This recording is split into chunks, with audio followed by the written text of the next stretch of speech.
Hello everyone, welcome to Legal Update, and today's topic for discussion is concealed marriage doesn't stop maintenance. Why news? Recently, the Allahabad High Court in Shweta Jaiswal versus State of UP and another ruled that a wife in avoidable marriage is not disentitled to maintenance simply because the marriage could be annulled. Background of the case: the wife approached the High Court after the Family Court denied her maintenance under Section 125 of the Criminal Procedure Code. The Family Court had ruled that she was not entitled to maintenance as the husband had concealed his previous marriage and divorce, thus fraudulently entering the marriage. The Family Court also referred to Section 12 of the Hindu Marriage Act, which stands for voidable marriages, and stated that the wife could seek annulment on the fraud grounds but was not entitled to maintenance in the interim. What were the core court observations? Justice Rajiv Lochan Shukla observed that a mere reference to the concealment of the previous marriage did not prove the wife was willfully avoiding her duties. Justice Shukla held that until the marriage is declared a nullity by a decree, the wife's status as legally wedded continues and all associated rights, including maintenance, remain valid. The court further explained that even if the marriage could be annulled, it should not lead to denial of maintenance unless the marriage status was officially altered by a decree.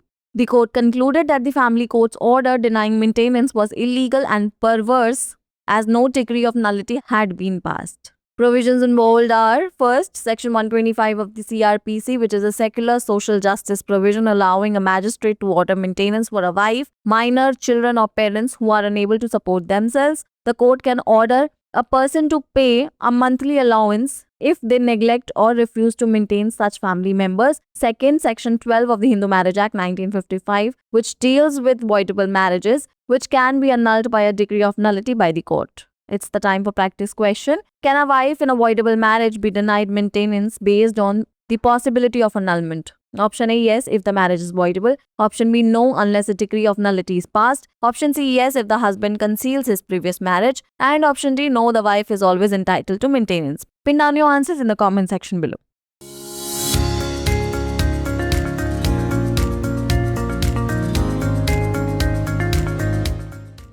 गुप्त विवाह से भरण पोषण नहीं रुकता, चर्चा में क्यों?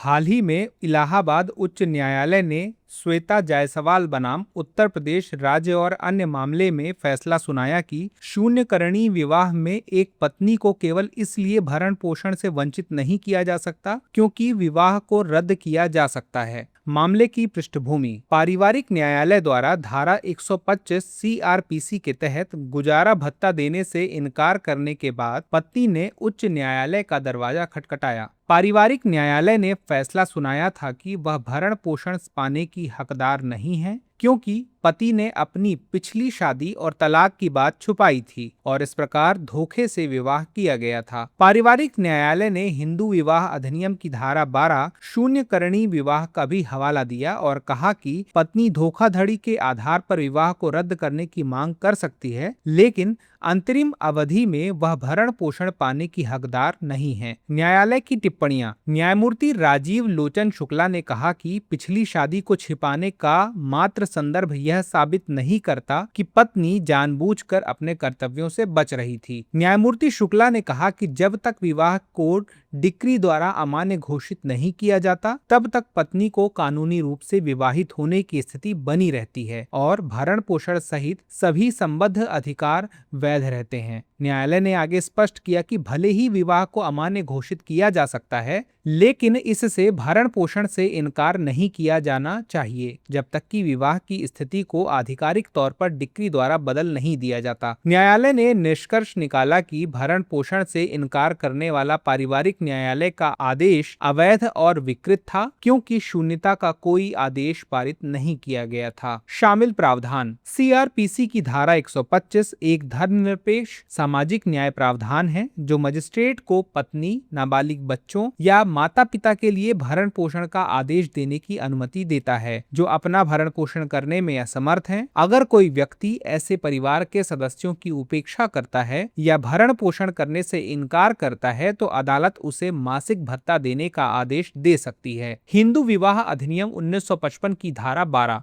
शून्यकरणीय विवाहों से संबंधित है जिन्हें न्यायालय द्वारा शून्यता के आदेश द्वारा रद्द किया जा सकता है। आइए देखते हैं प्रैक्टिस क्वेश्चन। क्या शून्यकर्णी विवाह में पत्नी को विवाह रद्द होने की संभावना के आधार पर भरण पोषण से वंचित किया जा सकता है? पहला, हाँ यदि विवाह शून्यकर्णी है। दूसरा, नहीं जब तक कि शून्यकरण का आदेश पारित ना हो जाए। तीसरा, हाँ यदि पति अपनी पिछली शादी की बात छुपाता है। चौथा, नहीं पत्नी हमेशा भरण पोषण पाने की हकदार है।